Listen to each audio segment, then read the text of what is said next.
किसे? एक जरा भी जोर से बोल दो जरा, है पड़ोसियों को। कौन कौन थे वो ऋषि मुनि? 2 दिन से मैं एक ही चीज बोल रहा हूँ, एक व्यक्ति तो बताए वो उनको सुना रहे हैं कथा। ये मुंह से ऐसे ऐसे हिला के क्या टपटपा के नहीं, जोर से बोलो। शौनक आदि ऋषियों को बोलना सीखो।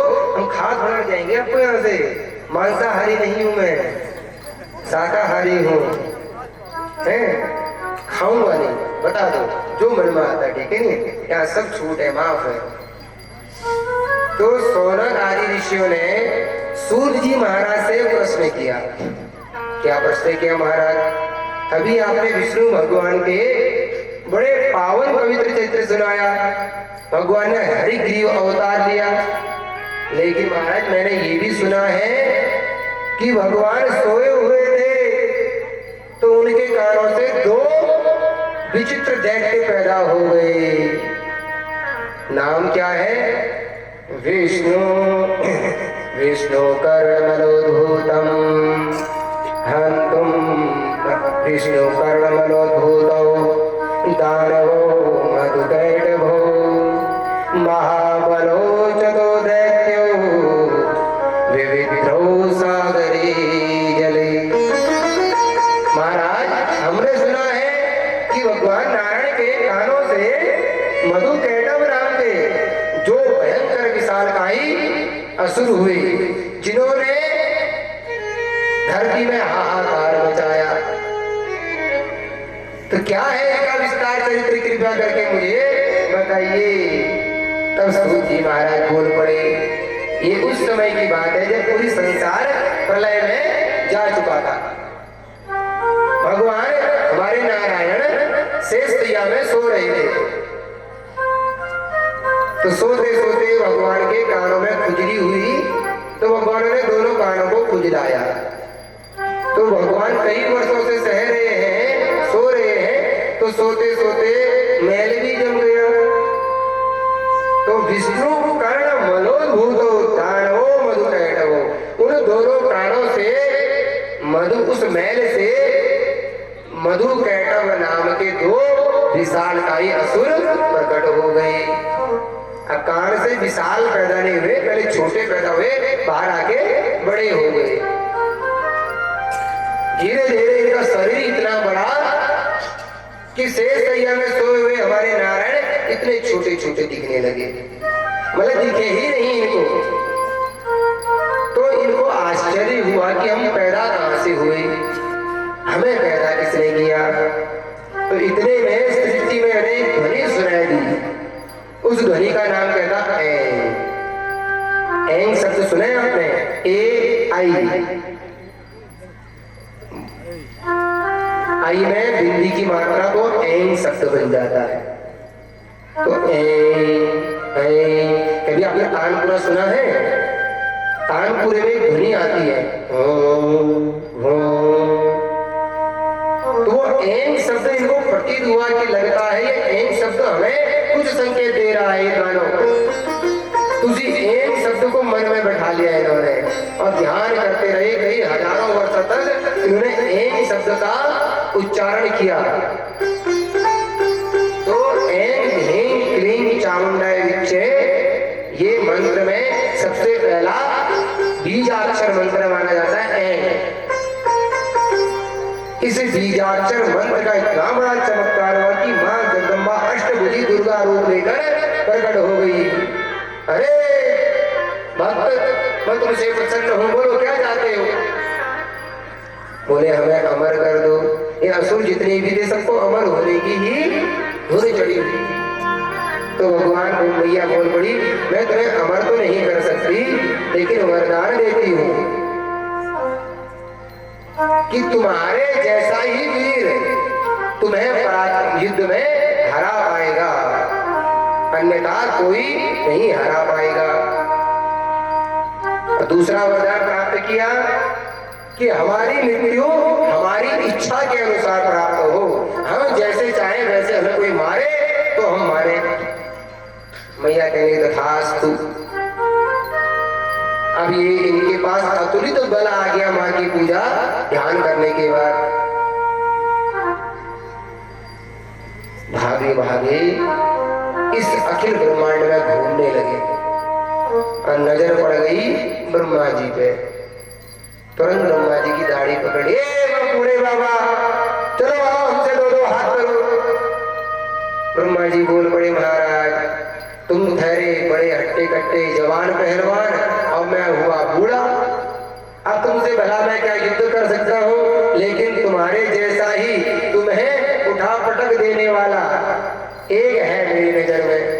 ये ब्रह्मा जी बड़े चालाक थे महाराज, अपना बचने के लिए भगवान नारायण को बीच में ले आया करते थे। कौन है वो? बोले जाओ यहाँ से कुछ दूरी पे, वो है तो बहुत सीधा, तुम्हें दिखने में बड़ा मासूम लगेगा, लेकिन महाराज उसकी मासूमियत में मत जाना, जितना सीधा है उतना ही टेढ़ा भी है, नाचता है तो समय आने पर नचाता भी है। अच्छा कहाँ है वो? सारा पता दे दिया और वो पता लेकर मधु कैटव भगवान के पास चले गए। भगवान को जगाया, अरे तेरा नाम हमने बहुत सुना है, अगर तेरे पास बल है तो हाँ हमसे गुरु को हाथ कर। भगवान कहने लगे, अरे भैया तुम बड़े बलवान हो, क्योंकि ब्रह्मा जी ने पहले समझा था कि ये नारायण है, ये बातें भी बहुत बड़ी बड़ी करता है, इसकी बातें मत आना, इसको उकसाना। तो भगवान कहने लगे कि जो अरे भैया तुम इतने बड़े बलवान, तुमसे कौन की जीत सकता है, जाओ तुम जाओ, मुझे ध्यान लगाने दो। कहता है क्यों रे, तेरी मीठी मीठी बातों में हम आने वाले नहीं, या तो सीधे बोल दे कि मैं पराजित हुआ, या फिर हमें युद्ध में पराजित करके दिखा। तो भगवान कहने लगे संसार में ऐसा कोई पैदा ही नहीं हुआ जो मुझे हरा के दिखाए, और मैं अपनी पराजय केवल भक्तों के सामने स्वीकार करता हूँ। तुम मेरे भक्त हो नहीं, इसलिए आओ चलो दो हाथ कर लेते हैं। अब भैया कहते हैं 5000 वर्ष तक भयंकर युद्ध चला, लेकिन भगवान नारायण से इन दोनों मधु कैटव को नहीं मार सके। भगवान नारायण अचंभित हो गए, मैं अपना दिव्य सुदर्शन छोड़ रहा हूँ और ये सुदर्शन वापस लौट के आ जा रहा है, ये कैसी विडंबना है। ध्यान लगाया तो हृदय में माँ प्रकट हो गई, बोले जगदम्बे मैया की। तो माँ ने हृदय में ही नारायण को वंदन किया और नारायण भगवान ने माँ को वंदन किया। माँ ये क्या चमत्कार है? बोले प्रभु ये कोई चमत्कार नहीं है, ये मूर्ख मेरा आशीर्वाद लेके आए हुए हैं कि मैं हमारी मृत्यु हमारे अनुसार पैदा हो गई, हमारी मृत्यु हमारे अनुसार हो गई।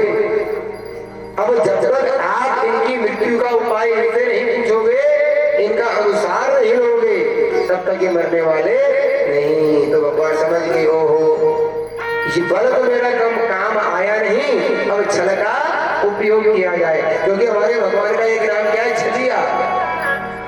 महाभारत युद्ध की कथाएं सुनी होंगी, शकुनी सोचता था मेरे जैसा कोई छलिया संसार में नहीं, लेकिन जब पहली भेंट कन्हैया से हुई ना तो समझ गया कि मेरा भी बाप धरती में आ चुका है।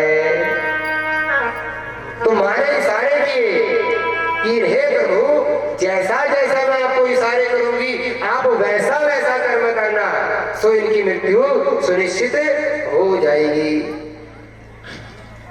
ये असुर जो होते हैं ना थोड़ा मादक प्रवृत्ति के होते हैं, तो लंपट स्वभाव के भी होते हैं। अब इनकी एक विडंबना रही, माता सुंदर छैल छबीली विश्व सुंदरी कन्या बनके इन दोनों असुरों के सामने आ गई। भगवान नारायण ने देखा तो आंखें झपकाई, पलकें झपकाई और नमन कर दिया, लेकिन ये मूर्ख माता की सुंदरता में मोहित हो गई। वहां से माँ नारायण को इशारा करती है, जो मैंने आपको बताया कर दो, खेल दिखा लो अपना। तो स्त्री सामने है और असुरों के सामने भगवान कहते हैं, अरे मधु कैटव हम तुम्हारे बल से, हम तुम्हारे तेज से, तुम्हारे पराक्रम से बहुत प्रसन्न हुए। साझ लगी, देखो लड़की के सामने ज्यादा बड़ा बन रहा है, हमें नीचा दिखाना चाहता है। मतलब उनको ये लगा कि स्त्री के सामने वरदान देकर अपने आप को बड़ा साबित कर रहा है और फिर इसको स्त्री इससे प्रसन्न हो जाएगी तो इसी के साथ चली जाएगी। तो अपने आप को बड़ा साबित करते हुए क्या कहने लगी, अरे यार तू हमें क्या देगा वरदान, अगर तेरी इच्छा है जो चाहे हमसे मांग ले। किसको इम्प्रेस कर रहा है, कर रही है माता को। इन मूर्खों को पता नहीं वो मैया है, इस साधारण कन्या समझ के, स्त्री समझ के उनको मोहित करने की कोशिश कर रहे हैं। तो भगवान को मौका मिल गया और मौके में चौका लगा दिया भगवान ने। अच्छा ये बताओ फिर वरदान देना ही चाहते हो तो तुम्हारी मृत्यु कैसे होगी, अपनी मृत्यु का कारण बता दो हमें। अब भैया स्त्री के सामने कुछ मांगा है तो देना ही तो पड़ेगा उन्हें मोहित करने के। हाँ भैया ये बड़े दानी हैं तो बोल पड़े, जहां जल नहीं है वहां हमारी मृत्यु होगी। क्योंकि उस वक्त तो सृष्टि प्रलय आ चुकी थी, सब जगह पूरा संसार जलमग्न हो चुका था, कुछ था ही नहीं एक नारायण के सिवा और ब्रह्मा के सिवा। तो इतने में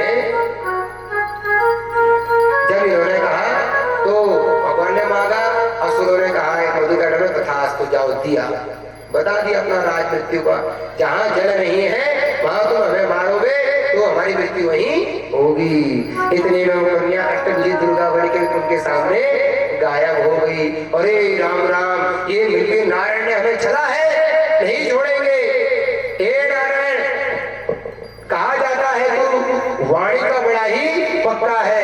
अरे तूने भी तो कहा काम से कुछ वर मांगो, अब तू भी हमें वर दे। तो क्या वर मांगते हैं